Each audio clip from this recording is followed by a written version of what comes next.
कुछ लोग मुझसे बोलते हैं भैया आप इतना क्यों कर रहे हो, आपसे कुछ नहीं होने वाला है, अकेले चना भाड़ नहीं फोड़ता है, इस प्रकार कुछ कहावतें बोल देते हैं लोग कि तुम अकेले कुछ। वैसे मैं अकेले लगभग लव कर रहा हूँ, मैं ज़्यादा ऐसा नहीं कोई नेतागिरी करने कुछ लोगों को भीड़ इकट्ठी कर रहा हूँ, ऐसा कुछ नहीं है। मैं सिर्फ अपने ही हिसाब से कर रहा हूँ।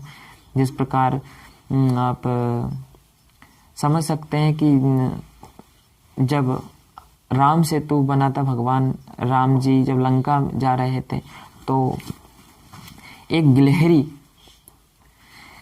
लोट पोट होती है उसमें धूल में, और वो जाकर के वहां पर जो कुछ भी धूल के कण होते हैं वहां पे, तो उसी प्रकार एक छोटा सा नगण्य तुच्छ सा मैं काम कर रहा हूँ।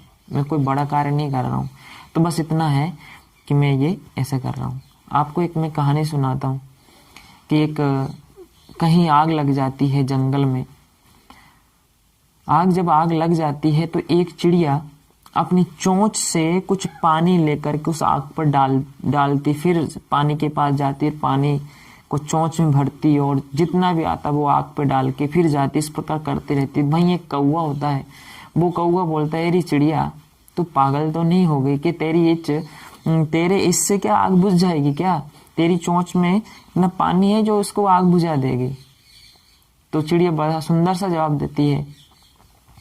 चिड़िया कहती है, कौवे मुझे नहीं पता कि आग बुझेगी या नहीं बुझेगी, और मुझे ये भी पता है कि मेरे कारण मुझसे नहीं बुझ सकती, कि मेरी इतनी चोंच में कितना सा पानी आएगा, मुझसे आग नहीं बुझ सकती है। लेकिन इतना तो है कि जब भविष्य में इतिहास लिखा जाएगा या पढ़ा जाएगा तो उसमें आग बुझाने वालों में मेरा नाम होगा, ना कि आग लगाने वालों में। तो यही कर रहा हूं मित्रों कि मैं भी कोई आग लगाने वालों में नहीं हूं। ना आग लग रही है तो उसको मैं खड़ा होकर देख भी नहीं सकता। सिर्फ थोड़ा सा पानी जितना मुझसे बना उस बुझाने का कार्य कर रहा हूं। मतलब एक जितना मुझे थोड़ा सा ज्ञान है, नॉलेज है, जो शिक्षा की जानकारी है, वो लोगों तक पहुंचा सकूं, जिससे थोड़ा बहुत शिक्षा के क्षेत्र में लोगों के मन मस्तिष्क में पॉजिटिविटी का संचार हो, सकारात्मक ऊर्जा का संचार हो, समाज में वैमनस्यता दूर हो जाए। तो यही मेरी इच्छा है, आकांक्षा है कि समाज में, गांव में, देश में एक सकारात्मक ऊर्जा हो।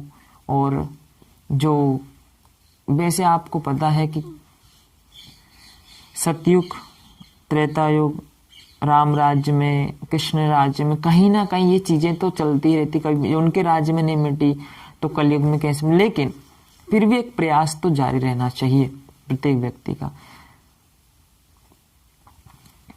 तो वो ही है, अपने स्तर पर कार्य कर रहा हूं। मुझे किसी से ये भी नहीं है कि आप मेरे साथ कार्य करिए, मेरे साथ जुड़िए। मैं अपने हिसाब से अकेला रहकर कुछ हेल्प कर रहे हैं, ऐसी बात नहीं है। प्रत्यक्ष रूप से मेरा सपोर्ट भी कर रहे हैं लोग, और उनकी सपोर्ट की वजह से मैं आगे बढ़ते हुए भी जा रहा हूं। ऐसा भी नहीं कर रहा हूं मैं कहीं धरना दे रहा हूं, कहीं प्रदर्शन कर रहा हूं, कोई आंदोलन कर रहा हूं, ऐसा कुछ भी नहीं है।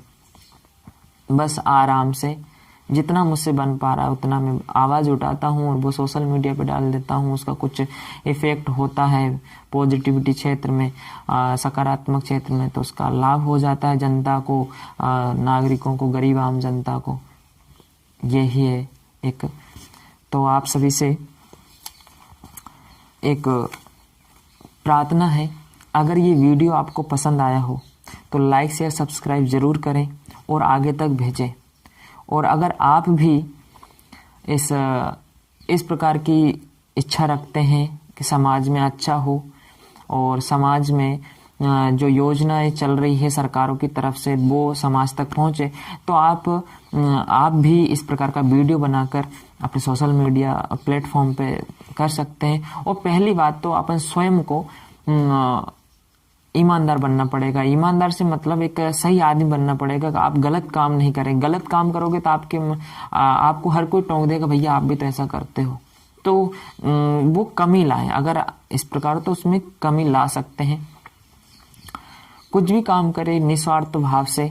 स्वार्थ थोड़ा थोड़ा कहीं ना कहीं होता है, लेकिन स्वार्थ देखना, सरकारी स्कूल है तो सरकारी स्कूल में स्वार्थ मेरा भी सभी का है, क्योंकि उसमें सभी लोगों के बच्चे पढ़ेंगे, कहीं ना कहीं मेरे बच्चे पढ़ेंगे वहां पर आगे चल के। तो एक स्वार्थ ये, तो स्वार्थ तो कहीं ना कहीं अगर अच्छे काम होते स्वार्थ उसमें लाभ ही लाभ है स्वार्थ, ठीक है ना।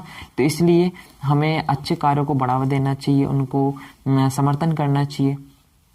जहाँ जिस क्षेत्र में आप हो उस क्षेत्र में आप, कोई अगर पुलिस क्षेत्र में है तो पुलिस क्षेत्र में अच्छा कार्य करें, आप ईमानदारी से कार्य करें, लोगों की सहायता करें। आपको सब अब तो सैलरी भी बहुत ज़्यादा अच्छी मिलने लगी सभी लोगों को, तो उसमें आपको रिश्वत लेने की, घूसखोरी करने की कोई आवश्यकता ही नहीं। आप ईमानदारी से करते जाइए, उतना ही अपने इतना जो पैसा कमाते उतना में अपना चल जाता है। खूब एक्स्ट्रा कमाने की, जब हम एक्स्ट्रा कमाने की सोचते हैं तब हमारे मन में एक कपट उत्पन्न हो जाता है, बेईमानी उत्पन्न हो जाती। जब अपने एक्स्ट्रा कमाते, दूसरे को जब देखते हैं ये तो बहुत बड़ा हो गया, एक जो हेम भावना है ना, अहंकार वगैरह, जो इस कारण से भी हम गलत काम करने लग जाते हैं। तो जितना आपको मिल रहा है ना उसी में संतुष्ट रहें और ईमानदार से कार्य करें। आपको देख करके दूसरे भी अपने आप सुधर जाएंगे।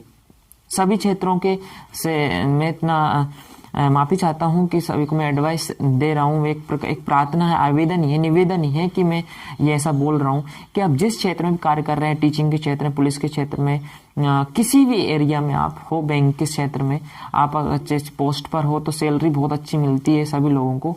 तो आप घूसखोरी रिश्वतखोरी ना करें। जितना जो काम है आपसे बन पाए उतना लोगों तक सेवा पहुंचाए, जिससे कि समाज में एक अच्छा बनेगा। हमारे एक कई मित्र हैं जो इस मुहिम में लगे हुए अपने अपने तरीके से, और हमारे गांव के कुछ लोग हैं। और आपको एक बता दूं, शिक्षा, आप सोच रहे होंगे सिर्फ शिक्षा से, हाँ मैं मानता हूँ सिर्फ शिक्षा से ये बदलाव नहीं होता है। शिक्षा के साथ साथ जैसे कि ये मैं मंदिर पे आया हूँ तो ये भी होना जरूरी है, हमारे संस्कार भी होने चाहिए। क्योंकि अकेले पढ़ लिख कर भी, क्योंकि आजकल आपने देखा होगा कई आतंकवादी जो होते हैं इतने बड़े डिग्रीधारी होते हैं, उन्होंने शिक्षा प्राप्त कर रखी, लेकिन उन्होंने ये अध्यात्म नहीं, उनके पास में संस्कार नहीं है, सुसंस्कार, ठीक है। अकेली शिक्षा से कुछ नहीं हो सकता। अगर आप सोच रहे होंगे अकेले मैं शिक्षा के लिए मुहिम चला रहा हूँ, तो शिक्षा के साथ साथ सुशिक्षा होनी चाहिए। क्योंकि कई शैक्षिक व्यक्ति ऐसे गलत काम भी तो कर रहे हैं भैया, जो जिनकी नौकरी लग रही है वो शिक्षा के दम पर ही तो गए। तो उन्होंने पढ़े लिखा अच्छी मेहनत करी तो उन्होंने नौकरी लगाई, नौकरी लगाने के बाद में उन्होंने मान लो गलत कार्य भी कर, रिश्वत लेने लग गए, तो कहा शिक्षा, उनकी शिक्षा हुई है, सुशिक्षा नहीं हुई है। तो मेरा कार्य तो सुशिक्षा मतलब साथ साथ सुशिक्षा देना है। तो शिक्षा के साथ साथ बच्चों को हम संस्कारवान भी बनाए, ऐसा मेरा लक्ष्य है। मैं अभी बात कर रहा था कि हमारे गांव में, हमारे एरिया में लगभग चाचौड़ा क्षेत्र है, सबसे ज़्यादा हमारे गांव जो चितौड़ है उसमें कर्मचारियों की संख्या ज़्यादा है, लगभग मुझे जहाँ तक आइडिया है। यहाँ पुलिस के क्षेत्र में देख लीजिए आप, इसके अलावा आप टीचर के क्षेत्र में देख लीजिए, बहुत है। लेकिन इसके बावजूद भी आम आदमी को, किसान को, इतने लोग कर्मचारी होने के बावजूद, शिक्षित होने के बावजूद भी मतलब गांव में वैमनस्यता बढ़ती जा रही है। गरीब गरीब है, अमीर अमीर होता जा रहा है, गरीब तक, आम किसान तक, जो आम जनता है उस तक ये चीजें नहीं पहुंच पाती, क्योंकि इनके लिए कोई आवाज ही नहीं उठाता है। सब अपने अपने उसमें लगे पड़े हैं। नौकरी लग जाती है तो यहाँ से निकल कर बड़ी सिटी में चले जाते हैं, उनको गाँव से कोई मतलब ही नहीं रखते हैं। कुछ लोग हैं जो मतलब रखते हैं, लेकिन वो बस अरे यार ठीक है इस प्रकार से करके नहीं, वो उसको ध्यान नहीं देते हैं।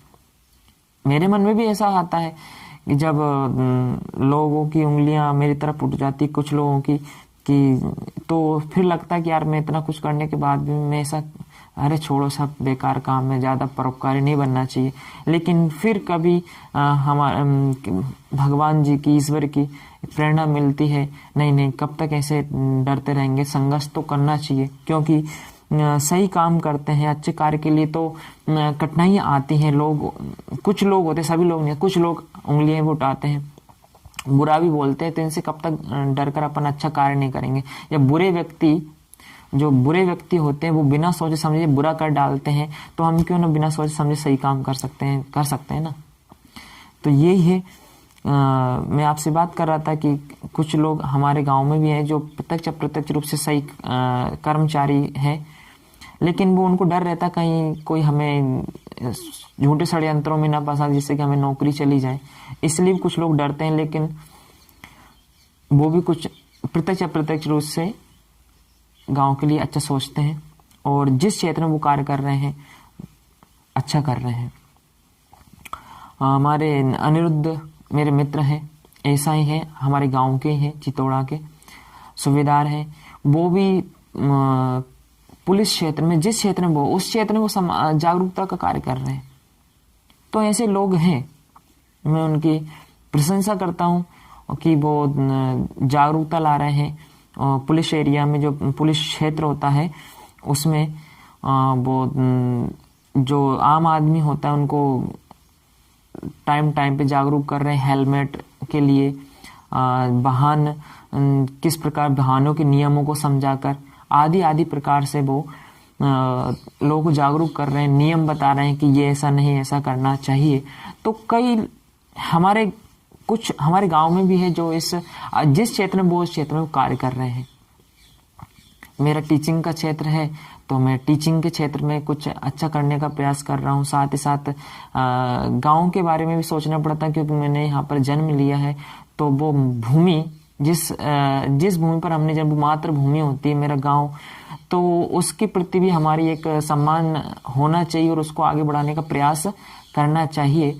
भले ही आप गांव के लोग कैसे हो, लेकिन गांव में बदलाव हो सकता है अगर धीरे धीरे एक मन बना लिया जाए एक व्यक्ति के द्वारा, तो ये हो सकता है।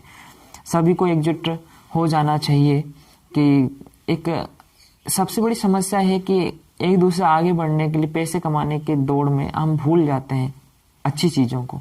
तो ये है, तो एक आपसे एक विनम्र निवेदन है कि आप इस वीडियो को लाइक करें, शेयर करें, सब्सक्राइब भी करें मेरे चैनल को, जिससे कि मेरे आने वाले वीडियोस का नोटिफिकेशन आप तक पहुंच जाए। और आप भी मेरे साथ, अगर आपकी इच्छा हो तो जुड़ सकते हैं, ऐसे कार्य आप कर सकते हैं। अगर आपको अच्छा लगे, आपका किसी प्रकार को कोई समस्या ना हो, मैं अपने हिसाब से कर रहा हूँ। जय हिंद, जय भारत। आपका प्यार ऐसा ही बना रखें। जय श्री कृष्ण।